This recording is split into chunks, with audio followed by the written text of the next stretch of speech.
A gente precisa olhar para a pornochanchada com outros olhos. Porque todo esse estigma que ficou preso à pornochanchada está intimamente relacionado ao processo do neoliberalismo no terceiro mundo. No antigo terceiro mundo, no atual sul global. Que isso, Felipe? Como assim? O estigma que o cinema brasileiro tem com a pornochanchada está relacionado com o neoliberalismo, com as experiências do neoliberalismo do sul global. É isso mesmo. Mas antes de começar o vídeo, você já conhece o Introdução ao Cinema, o curso mais charmoso do Brasil, o curso de cinema mais charmoso do Brasil. São 2 aulas novas todos os meses lá na plataforma por 1 ano de assinatura. Mas, Felipe, só 2 aulas novas todos os meses? São só 24 horas. Só, cara? Que isso? Tu quer mais o quê? Então toma mais. Além das 2 aulas novas todos os meses, você terá todas as aulas já disponíveis na plataforma. Ou seja, aquelas aulas que eu já disponibilizei anteriormente vão estar lá. Você vai ter 1 ano de acesso com todas essas aulas, mais 2 aulas novas todos os meses. Olha quanta aula você vai ter, cara. Olha quantas aulas você vai ter. Ah, Felipe, mas o que você traz nessas aulas? Quais são os assuntos?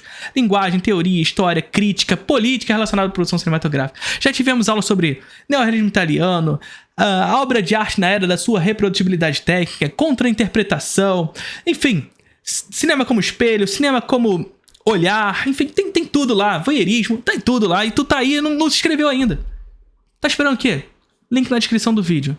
Bora pro vídeo. Então, todo esse papinho aí que tu escuta a galera falando, e que vocês até vocês aí podem ter já reproduzido, de que o cinema brasileiro é putaria e tudo mais, ou então, pô, o cinema brasileiro é muito bom, mas, pô, sabe, a putaria, sabe? Vem muito dessa época aqui, ó. Correlacionado com o avanço neoliberal no sul global. Que é a pornochanchada. A pornochanchada vai ser o cinema erótico brasileiro que vai surgir majoritariamente ali na década de 70. Majoritariamente também na Boca do Lixo, ali no bairro da Luz, em São Paulo. Então é um cinema erótico, quando não pornográfico também. Assim, teve problema nessa época? Teve muito, tá, gente? Não é como se a gente tivesse que fechar os olhos para as coisas que aconteceram também. Calma, não é por aí. Muita merda. Mas tem que olhar com carinho também para outras coisas, para a produção dessa época. Por quê? Porque eu digo isso? Porque esse foi um período do cinema muito produtivo. Se a gente for pegar a história do cinema brasileiro, esse talvez seja a década de 70, e aí eu tô falando para além da pornochanchada, mas a década de 70 como um todo, foi a década mais produtiva no sentido de criação de público. Criação de público pro cinema brasileiro. Dá pra fazer um paralelo entre pornochanchada e o funk proibidão e juntar Thiago e Leão na mesma live. Porra, ia ser maneiro. Se é gringo falando, seria cinema erótico. Mas aí o nome pornochanchada é porque aqui no Brasil houve as chanchadas lá na década de 50 e posteriormente elas continuam também. Que são as comédias brasileiras, de certa forma. As comédias meio teatrais e tudo mais. Dos grandes estúdios da década de 50, Atlântida, enfim, que vão fazer as chanchadas. E aí, na década de 70, surgem as pornochanchadas, que são essas comédias com teor erótico. Mas a gente pode expandir a pornochanchada pro drama também, porque houve muito drama erótico também. Diretores como Walter Hugo Cury, Jean Garret, que são, porra, o próprio Carlos Rauschenbach, que são alguns dos maiores diretores do cinema brasileiro. Qual é o contexto? Década de 70 vai surgir aqui no Brasil o que a gente chama de Embrafilme, né? A empresa brasileira de cinema, que vai ser uma empresa que vai investir em cinema no Brasil, uma empresa estatal de cinema, tá? Que está inserida sob o contexto da ditadura militar. Então veja, é uma empresa brasileira de cinema, estatal, criada para fomentar o cinema brasileiro, mas que foi criada pelos militares. Portanto, a gente sempre tem que ter essa compreensão. Uma empresa, mesmo que estatal, ela é uma técnica, ela é um meio. Ela está sob o controle ideológico de determinada classe. Nós estamos falando aqui dos militares. Então, sim, a Embrafilme, o uso específico de classe empregado sobre a Embrafilme é um uso chauvinista, sacou? Vai ser um uso ufanista da Embrafilme. Os interesses para com a criação da Embrafilme é um interesse de crescimento da indústria cultura, mas para criar ideais cívicos, inclusive. Entretanto, estudar a história da indústria cultura é mais complexo do que parece. Inclusive, estudar a história da censura é mais complexo do que parece. Porque, veja, A mesma Embrafilme financiou filmes do cinema erótico, bem como financiou também filmes do cinema novo, que teoricamente é um movimento da história do cinema brasileiro de contracultura. É um movimento crítico, mas que foi financiado por uma empresa militar. Por que eu digo isso? Por que é mais complexo do que parece nesse sentido? Porque fazia sentido para os militares, para o Estado brasileiro, financiar o cinema novo, porque era o cinema novo que ia para o estrangeiro. Não era o filme moralista que eles queriam financiar que ia para o estrangeiro. Não, era o cinema novo. Era o cinema novo que ganhava territórios para além do Brasil. Fazia sentido, portanto, mostrar para o exterior o que era produzido no Brasil. E aí se financia o cinema novo. Sacou? E para além disso, surge em São Paulo a Boca do Lixo, que vai ser um meio de produção, um local de produção muito veloz. Então são filmes de baixo orçamento e de rápida reprodutibilidade, inclusive fazendo com que a censura tenha dificuldade de censurar os filmes. Então era papo de... roteiro chega na mesa do produtor, no dia seguinte está sendo filmado, uma semana seguinte está entregue, pronto, na semana seguinte está sendo exibido. Porque na outra semana vai entrar outro filme. Fazendo com que haja essa dificuldade de se censurar os filmes. Nesse contexto, surgem os filmes da Boca do Lixo e, portanto, também as pornochanchadas. Semanas mesmo, é isso, semanas. É muito rápido. Chegou o roteiro, semana seguinte está filmando, na semana posterior já está lançado. Muitos desses filmes da pornochanchada, inclusive, vocês vão ver que são feitos em ilhas, em praias, em locais únicos. As pessoas se concentravam uma semana para produzir a parada e pronto, está feito. 2, 3 semanas já tá em exibição. Saca? E aí esse foi um momento muito interessante pro cinema brasileiro, porque nós temos essas duas escalas produtivas, a que era financiada pelo Estado, pela Embrafilme, e a Boca do Lixo, atuando meio que em conjunto ali, não em conjunto financeiro, digamos assim, né, de financiamento, mas ao mesmo tempo, né? E que construía público para o cinema brasileiro. Havia uma construção massiva de público para o cinema brasileiro. Seu avô, dependendo da sua idade, seu pai assistia pornochanchada. Só fala que não. Aí hoje tá aí replicando que o cinema brasileiro é só putaria, é só isso, aquilo. Mas ela tava lá assistindo. Bem como os filmes financiados pela Embrafilme. Os Trapalhões, Dona Floresceu e Dois Maridos. Sacou? Tava lá assistindo esses filmes. Só que o que acontece? A virada da década de 70 para a década de 80, sobretudo a segunda metade da década de 80, é um momento em que a Embrafilme começa a ser sucateada por agentes políticos externos. Porque veja só, olha que curioso. O que surge na década de 80 aqui no sul global? Isso mesmo. Financiado pelos Estados Unidos, nós temos aqui no sul global o Laboratório das Experiências Neoliberais, que teve por consequência, por exemplo, o assassinato de um presidente democraticamente eleito, Salvador Allende. Já na década de 70, mas enfim. Aqui no Brasil, na década de 80, por consequência disso, nós temos, no caso do cinema, mas também em outras áreas, o sucateamento da Embrafilme.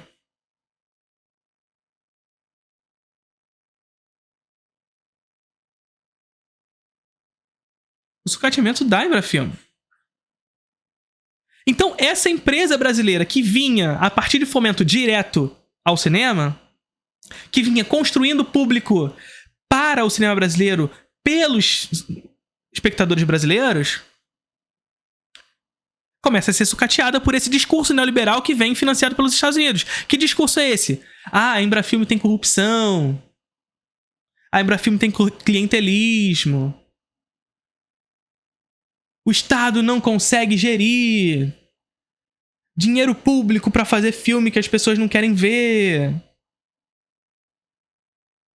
sendo que as pessoas assistiam. Tinha muito público para cinema brasileiro. Qual é a consequência disso?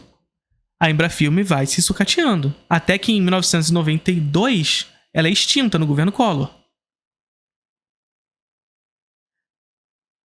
Ela é extinta no governo Collor. Mesmo caminho que acontece com as empresas brasileiras como um todo, só que o caminho foi diferente no sentido da sua privatização, com a Embrafilme foi sua extinção. Por que será que ela foi extinta? Por que será que a Embrafilme foi extinta, gente? Quem financiou o neoliberalismo aqui? Tá desunido. Tá desunido. Olha o que eu tô falando pra vocês. Os Estados Unidos enxergou no Brasil um potencial econômico grande. Afinal, o Brasil tem uma demanda a ser construída bastante significativa, uma população grande em ascensão. Um país que vinha se urbanizando cada vez mais, mas que tinha um desafio para os Estados Unidos e, portanto, ao capitalismo. Uma empresa brasileira de cinema financiada pelo Estado. Que, por consequência, significava uma proteção à cultura brasileira, para os brasileiros. Ora, se eu disse para vocês que no capitalismo o que importa é o acúmulo infinito de riquezas, mas que em determinados momentos se apresentam barreiras para esse acúmulo infinito de riquezas, a Embrafilme, nada mais nada menos, se apresentou ao capitalismo americano como uma barreira de acumulação.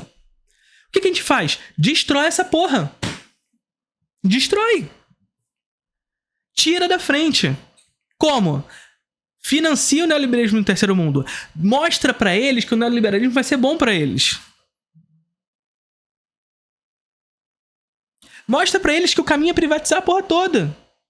Que o caminho é destruir todas as empresas do Estado.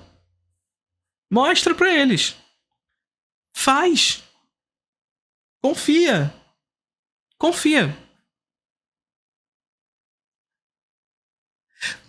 Não é estranho a gente pensar, portanto, que, ora, a empresa brasileira de cinema que protegia a produção produzida internamente sendo destruída, extinta e sucateada. Aliás, é isso, né? Ela vai se sucateando e conforme ela vai se sucateando, o Estado, os agentes públicos começam a falar: olha lá, tá vendo? Ela não consegue fazer nada. Claro, tá sendo sucateada, né? Mas olha só que engraçado. Eles destroem a empresa brasileira de cinema. O que fica no lugar? Uma demanda. Uma demanda que a nossa empresa construiu por cinema. Veja só. A nossa empresa brasileira de cinema construiu demanda por cinema, demanda interna por cinema. E na medida que a nossa empresa brasileira de cinema, na década de 70, construiu demanda por cinema internamente, construiu-se demanda, por exemplo, também pelo aumento do parque exibidor. Veja, a nossa empresa brasileira de cinema construiu demanda por filme e, por consequência, o crescimento do parque de exibidor de cinema. Para que, na década de 80, a partir desse discurso neoliberal que chega por aqui, se destruísse essa empresa que construiu essa porra toda, mas a demanda ficasse. Porque essa demanda já foi construída. Então as pessoas querem cinema. O cinema brasileiro que não consegue atender mais essa demanda. Quem vai atender essa demanda?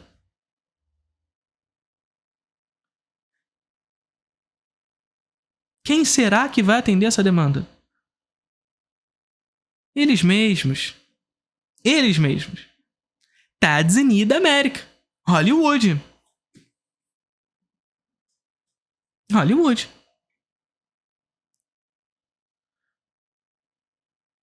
Aqueles mesmos que financiaram o neoliberalismo por aqui. Não é à toa. Pelo amor de Deus. Não é, pelo amor de Deus. O neoliberalismo, as experiências do neoliberalismo no sul global significaram não outra coisa senão construção de demanda para os Estados Unidos.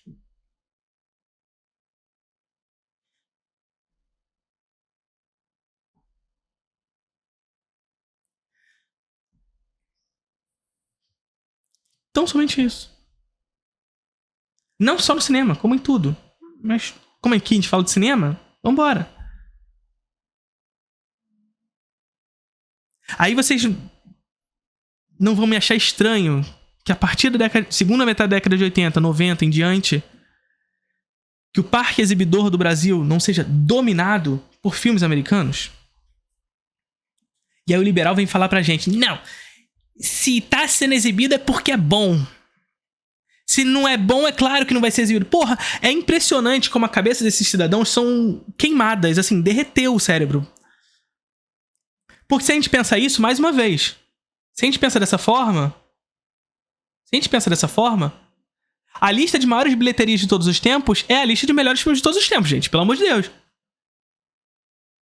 Se a gente mede a qualidade de um filme a partir do quanto ele é assistido, porra, então vamos lá. A lista de maiores bilheterias é a lista de melhores filmes de todos os tempos. Tá ali, é estrito senso. O melhor filme de todos os tempos é Avatar. Seguido de Titanic, seguindo de Vingadores. É assim que a gente mede. E mais do que isso, pressupõe a ideia, portanto, de que os Estados Unidos, Hollywood, é uma terra fértil, gente, pelo amor de Deus. É uma terra fértil. Aqueles caras é o único lugar do mundo que se faz cinema bom. Terra fértil, né? Terras férteis aquelas. Porque só Hollywood sabe fazer cinema bom no mundo. Se você olha as maiores bilheterias de todos os tempos, 98 filmes são filmes americanos. 2 são chineses, que basicamente são filmes que atendem ao mercado interno chinês. Que como é grande, eles conseguiram por acaso entrar também lá na lista de maiores bilheterias. Mas curioso, né? Que só os Estados Unidos sabem fazer filme bom. Mas sabe qual é a questão? São idealistas. E o que o idealista faz nesse sentido? Sobretudo os liberais, idealistas liberais. O que eles fazem? Constrói a ideia aqui, ó. A ideia tá aqui. Só que eles partem daqui. E quando eles partem daqui e tentam enxergar na realidade, eles vão achar. Mas sabe aquele negócio de quem procura acha, mas acha a ideia? É isso. O que a gente faz? A gente parte da prática, o mundo tá aí. A gente não parte da ideia. Por isso que não tem uma regra de marxismo. Existe um método, mas não tem uma regra.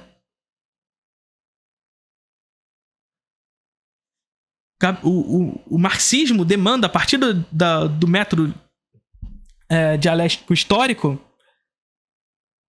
demanda de contexto, demanda das contradições internas, da geografia, da história, para que possa se conferir a partir da realidade a nossa prática. Inclusive a nossa teoria.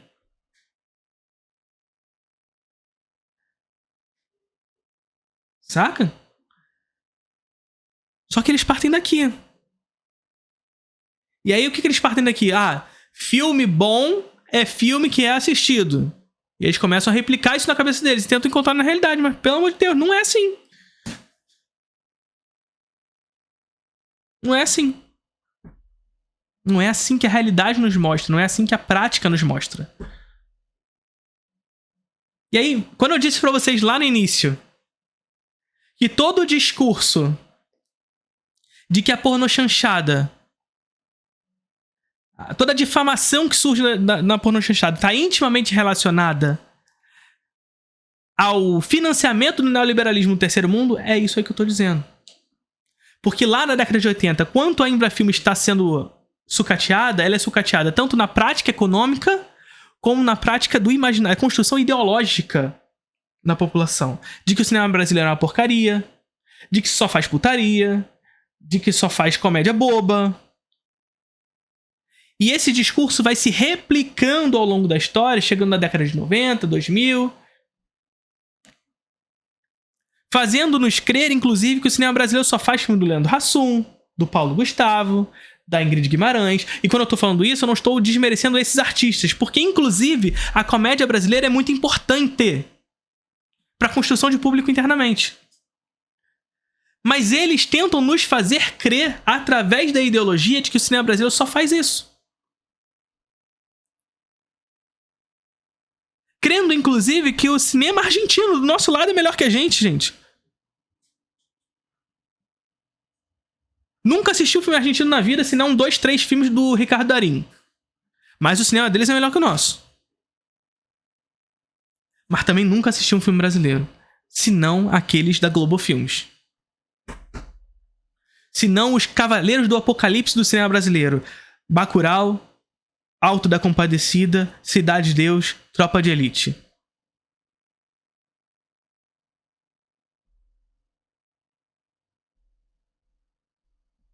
E eu não estou falando necessariamente mal de todos esses filmes. Alguns deles, sim.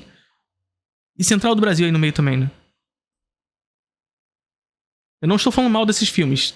Todos eles. Alguns, sim. Especificamente um deles. Mas... assistam ao meu vídeo que se chama Você Conhece o Cinema Brasileiro? Assistam esse vídeo. Assistam esse vídeo. Tá bem bom. Esse vídeo tá bem bom. Pra galera do Ian que tá aí ainda, aprovado pelo Ian. O Ian assistiu e gostou.